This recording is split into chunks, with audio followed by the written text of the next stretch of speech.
En aquel tiempo vio Juan el Bautista a Jesús, que venía hacia él, y exclamó: «Este es el Cordero de Dios, el que quita el pecado del mundo. Este es aquel de quien yo he dicho: el que viene después de mí tiene precedencia sobre mí, porque ya existía antes que yo. Yo no lo conocía, pero he venido a bautizar con agua para que él sea dado a conocer a Israel». Entonces Juan dio este testimonio: «Vi al Espíritu descender del cielo en forma de paloma y posarse sobre él. Yo no lo conocía, pero el que me envió a bautizar con agua me dijo: aquel sobre quien veas que baja y se posa el Espíritu Santo, ese es el que ha de bautizar con el Espíritu Santo. Pues bien, yo lo vi y doy testimonio de que este es el Hijo de Dios». Palabra del Señor. Continuando con la meditación del Evangelio de ayer, que nos presenta la figura de San Juan Bautista como el precursor, como el que introduce a Jesús en el mundo, creo que es importante insistir en la necesidad de no hacer de la Iglesia lo que el Papa Francisco ha denominado una entidad autorreferencial. Recuerdo que la primera vez que oí esta palabra del Papa no la entendí. ¿Qué significa? Que no tenemos que ser autorreferenciales. No lo entendí. Después, poco a poco, he ido comprendiéndola más. Significa, creo yo, que nosotros tenemos que hablar de Cristo. Tenemos que volver a poner al Señor en el primer lugar de nuestra vida y en el primer lugar de la predicación de la Iglesia. El otro día, leyendo un artículo sobre otro tema, en ese artículo estaban incluidas dos citas de dos teólogos protestantes. Los dos decían que la Iglesia, por supuesto no hablaban de la Iglesia católica, hablaban de su propia Iglesia.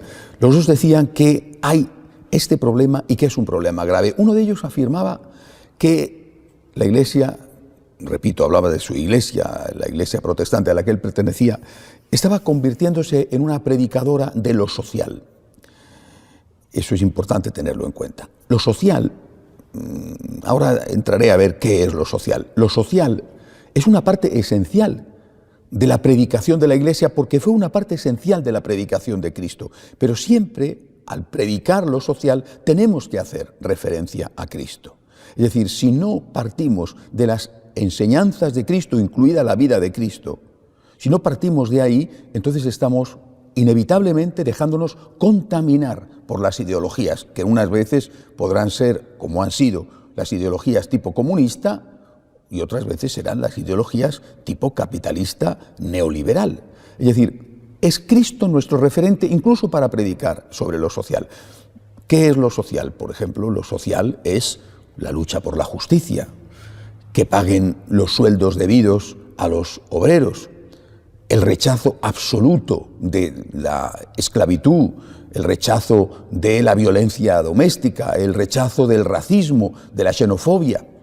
Pero la lucha por lo social también es el rechazo absoluto del aborto, de la eutanasia, de la manipulación genética, es decir, todo lo que entra en el ámbito social. Y es curioso que a unos una parte les entusiasma y les motiva, y a otros lo que les motiva es la otra, cuando a todos nos debería de motivar todo. Pero incluso a unos y a otros, siempre esa predicación tiene que tener a Cristo como referente. Es decir, el Señor es nuestro maestro, no tal o cual político, ideólogo, filósofo. Cristo es nuestro maestro.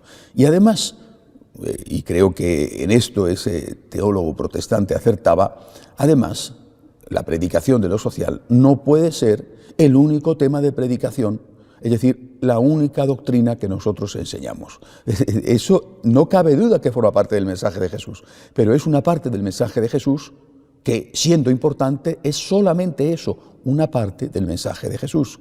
El otro teólogo protestante hablaba más directamente de la autorreferencia, es decir, hablamos demasiado de nosotros mismos. En lugar de decir Cristo dice, Cristo enseña, es el Señor, decimos la Iglesia dice, o el Papa dice, o tal obispo dice. Es importante, muy importante, escuchar la voz del magisterio, en una unidad, es decir, el magisterio actual unido con el magisterio precedente. De lo contrario, si no estuviera unido, lógicamente se desautorizaría a sí mismo, porque estaría diciendo que el que venga puede desautorizarle a él, lo mismo que él ha desautorizado a los anteriores. Eso no tiene sentido. Siendo importante la referencia al magisterio que actualiza el mensaje de Cristo, no podemos hacer que eso sea el contenido de nuestra predicación. Siempre, repito, tenemos que volver al Señor. Cristo es el fundador del cristianismo. Cristo es el que llena nuestro corazón de alegría. Cristo es el que llena nuestro corazón de esperanza. Cristo es el que ha dado la vida por nosotros. Cristo es el único. Lo dice hoy el Evangelio, el único, del cual podemos decir, este es el Cordero de Dios que quita el pecado del mundo. Solamente Él ha derramado su sangre para quitar el pecado del mundo. Por eso, y ahora voy a citar a un pensador, a un filósofo católico ya fallecido, Jean Guiton, un gran personaje del final del siglo XX, amigo y confidente del Papa Pablo VI, Jean Guiton decía que la Iglesia está haciendo silencio sobre lo esencial. Es uno de sus preciosos libros, que desde luego recomiendo a todos. Silencio sobre lo esencial. ¿Qué es lo esencial? ¿Qué es lo esencial? Lo esencial, hay muchas cosas que son importantes, pero hay pocas que son esenciales. Este filósofo francés decía que lo esencial para un cristiano es todo lo que hace referencia a la vida en la tierra y a la vida eterna. Es decir, el cielo existe. La misericordia de Dios nos abre las puertas del cielo cuando acogemos esa misericordia con el arrepentimiento de nuestros pecados y el propósito de enmienda. El cielo existe y de eso no hablamos prácticamente nunca. Así que hoy quiero terminar esta meditación sobre este Evangelio con estas palabras que hemos escuchado del apóstol.